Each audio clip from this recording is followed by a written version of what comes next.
मेरी बदसूरत पत्नी। बिपिन बाबू एक कवि थे जिन्हें दुनिया में सबसे ज्यादा सुंदर रचना महिला ही लगती थी। इनकी कविताओं में सिर्फ महिलाओं के रूप, सुंदरता और यौवन की ही तारीफ हुआ करती थी। जैसे ही किसी महिला का जिक्र होता तो ये अलग और सुंदर सी कल्पना की दुनिया में चले जाते। इन्होंने अपने जीवन में भी एक ऐसी ही सुंदर महिला की कल्पना की थी। बिपिन बाबू के मन में था कि उनकी पत्नी फूल सी कोमल, सूरज जैसी चमक, कोयल सी आवाज और सुबह की लालिश से शोभित हो। अब बिपिन बाबू के कॉलेज की परीक्षा भी खत्म हो गई थी। बिपिन के लिए कई सारे रिश्ते आ रहे थे। एक दिन विपिन के मामा ने उसकी शादी भी तय कर दी। विपिन का मन लड़की देखने को था। उसे देखना था कि जैसी पत्नी की वो कल्पना करता है वो वैसी है या नहीं। विपिन ने मामा से अपने होने वाली पत्नी को देखने का निवेदन किया, लेकिन मामा ने उसे कहा कि वो बहुत ही सुंदर है, उन्होंने उसे खुद देखा है। मामा की बातों पर भरोसा करके विपिन ने शादी के लिए हाँ कर दी। शादी का दिन भी आ गया। मंडप के पास जब विपिन बैठा अपनी पत्नी को देखने के लिए तो उतावला हो रहा था। होने वाली पत्नी को उसने गहनों से सजा हुआ देखा।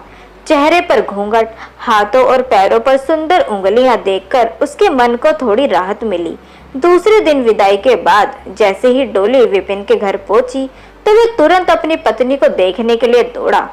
तब उसकी पत्नी पालकी से बाहर घूंघट उठाकर देख रही थी। जैसे ही विपिन की निगाहें उस पर पड़ी उसे बहुत दुख हुआ। विपिन ने जैसी पत्नी को सपने देखे थे वो बिल्कुल भी वैसी ना थी।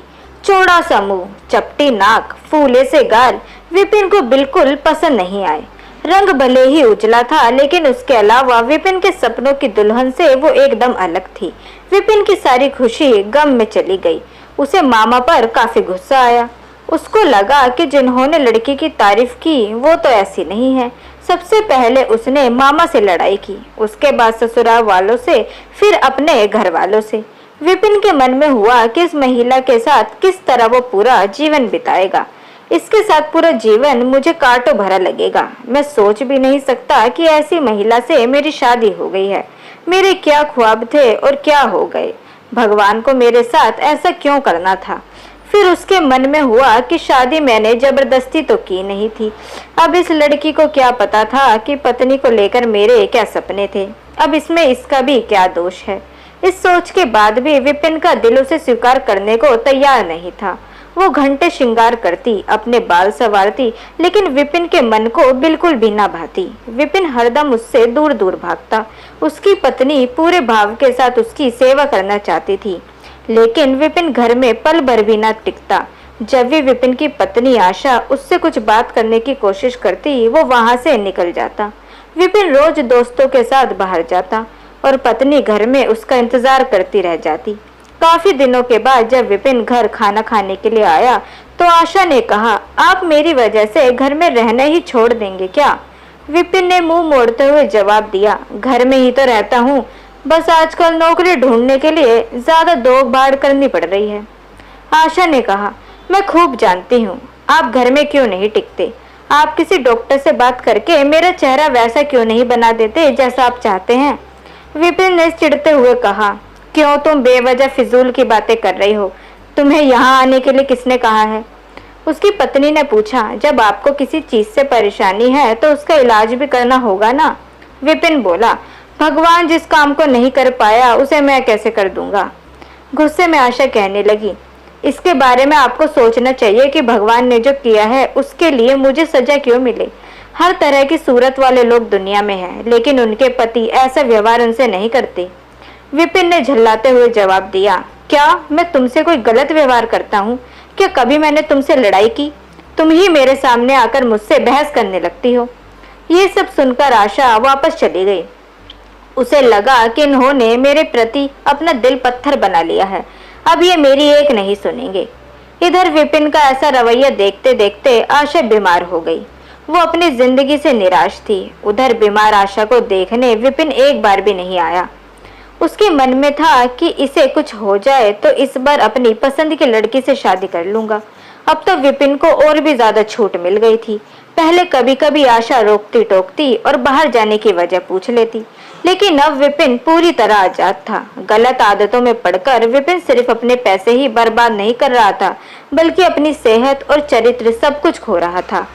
होते होते विपिन का पूरा शरीर पीला पड़ गया और वह कमजोर भी होने लगा। शरीर में सिर्फ हड्डियां ही नजर आ रही थी और आंखों के आसपास काले घेरे और गड्ढे पड़ गए थे। अपने चेहरे को देखकर रोज विपिन उसे संवारने की कोशिश करता, लेकिन कुछ नहीं हो पाता। एक दिन महीनों से बीमार पड़ी आशा बरामदे के पास चारपाई पर आई। उसने विपिन को काफी समय से नहीं देखा था, इसलिए किसी से विपिन को बुलावा लेने के लिए बोला। आशा के मन में था कि बुलावा तो भेज दिया है, लेकिन वो आएगा नहीं। आशा को बुलावा मिलने पर आज विपिन पहले की तरह झल्लाया नहीं। वो बिना संकोच किए आज आशा के पास जाकर खड़ा हो गया। जैसे ही आशा ने उसे देखा तो हैरान हो गई। उसने पूछा, क्या आप बीमार हैं? बहुत दुबले हो गए हैं और पहचान में भी नहीं आ रहे। विपिन ने कहा, जिंदा रहकर भी अब क्या करना है।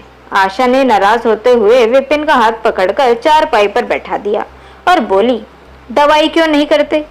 आज आशा के इस तरह से खींचने पर विपिन नाराज नहीं हुआ। उसके व्यवहार में वो कड़वाहट नहीं थी। उसका गुस्सा जैसे पिघल गया था। चारपाई में बैठते ही विपिन ने जवाब दिया, अब दवाई से मेरा कुछ नहीं होगा। मौत ही मुझे अपने साथ लेकर जाएगी। मैं ऐसे तुम्हें दुख देने के लिए नहीं कह रहा हूँ। मैं भयंकर रोग से ग्रस्त हूँ और अब मैं बच नहीं सकता। इतना कहते ही विपिन चारपाई पर बेहोश हो गया और गिर गया।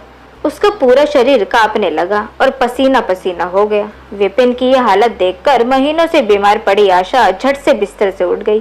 वो पानी लाकर विपिन के चेहरे पर मारने लगी, लेकिन उसे होश नहीं आया।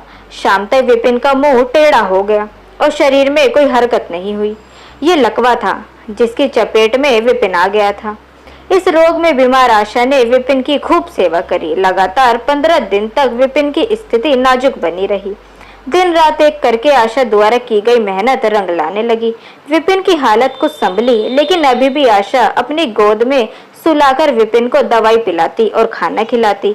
इन सब में वो अपनी तबीयत को जैसे भूल ही गई हो। शरीर के अंदर उसके थोड़ा बुखार था, लेकिन उसे विपिन की स्थिति के सामने खुद की सेहत कुछ भी नहीं लगती थी। अब विपिन के दोनों पैरों में थोड़ी ताकत आने लगी थी।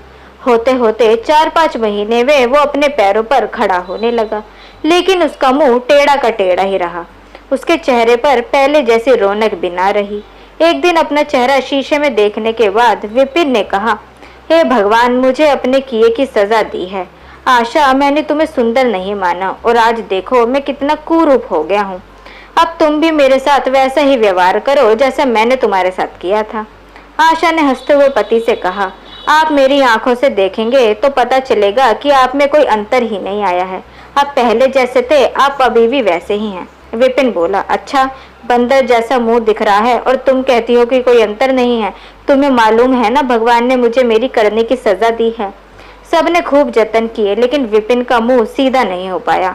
पति के पैर पर खड़े के कुछ समय बाद ही आशा ने घर में एक पूजा रखी, क्योंकि उसने भगवान से विपिन के लिए मन्नत मांगी थी। पूरे मोहल्ले के लोग विपिन के घर में जमा थे। भजन संगीत चल रहा था। तभी आशा के एक दोस्त ने उससे पूछा, अब तक तुझे अपने पति का चेहरा देखने की इच्छा नहीं होती होगी, कैसा टेढ़ा सा हो गया है मुंह। गंभीर आवाज में आशा बोली, मुझे तो कोई फर्क नजर नहीं आता। उसके दोस्त ने पलटकर कहा, चल झूठी, ऐसा थोड़ी होता है, बातें मत बना ज्यादा। फिर आशा कहने लगी, सच कह रही हूँ, मुझे उनकी आत्मा मिली है जो उनके रूप से बढ़कर है और मैं हमेशा उनकी आत्मा को ही देखती हूँ।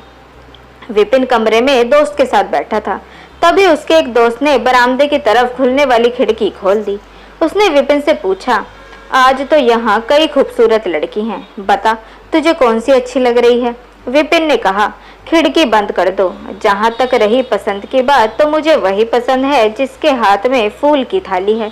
दोस्त ने पूछा, तेरे चेहरे के साथ पसंद भी खराब हो गई है क्या? मुझे तो वो दूसरों से कम सुंदर लगती है। विपिन बोला, मैं उसकी आत्मा को देख रहा हूँ, वो हर किसी की सूरत से ज्यादा सुंदर है। तब उसने पूछा, अच्छा ये तो तेरी पत्नी है ना? विपिन ने कहा, हाँ बिल्कुल, ये वही देवी है जो कि महिला मेरी पत्नी है। तो दोस्तों, इस कहानी से हमें क्या सीख मिलती है? व्यक्ति की बाहरी सुंदरता नहीं, बल्कि मन की सुंदरता देखनी चाहिए। भारी सुंदरता कभी भी फीकी पड़ सकती है, लेकिन जिसका मन सुंदर है वह व्यक्ति हमेशा ही आपको सुंदर दिखेगा। तो दोस्तों, कैसी लगी आपको आज की ये कहानी, ये हमें कमेंट सेक्शन के थ्रू जरूर बताएं। वीडियो अगर आपको पसंद आई हो तो वीडियो को लाइक जरूर करें, साथ ही इसे अपने दोस्तों के बीच भी शेयर करें।